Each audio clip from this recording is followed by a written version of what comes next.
जो एक दिव्य अप्सरा थी जिसे पृथ्वी पर जन्म लेने का श्राप मिला था, और केसरी एक शक्तिशाली वानर बंदर प्रमुख। उनका जन्म एक दिव्य घटना थी।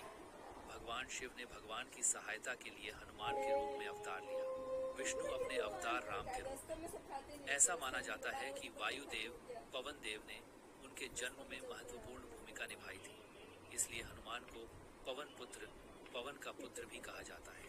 एक बच्चे के रूप में हनुमान थे, क्षतिग्रस्त और अविश्वसनीय रूप से शक्तिशाली। एक बार सूर्य को फल समझकर वह उसे खाने के लिए आकाश में कूद गया, जिससे इंद्र देवताओं के राजा के साथ टकराव हो गया।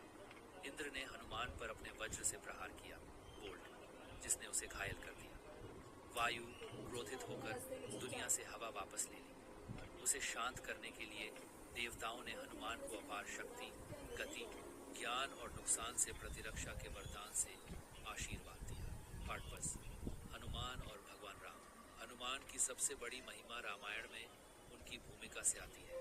जब राम की पत्नी सीता का राक्षस राजा रावण ने अपहरण कर लिया, तो हनुमान सीता को खोजने के लिए राम के अभियान में शामिल हो गए। सुग्रीव के मंत्री के रूप में वानर राजा, उसने राम के साथ गठबंधन बनाया। सीता की खोज में हनुमान समुद्र को पार करके लंका, आधुनिक काल श्रीलंका गए।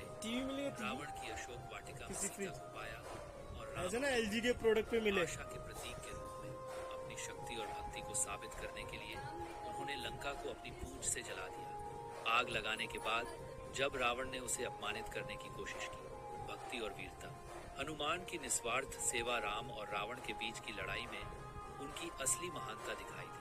जब लक्ष्मण राम के भाई गंभीर रूप से घायल हो गए, तो हनुमान संजीवनी जड़ी बूटी लाने के लिए हिमालय गए। एक पूरा लेकर जब वह जड़ी बूटी की पहचान नहीं कर सका, तो पहाड़।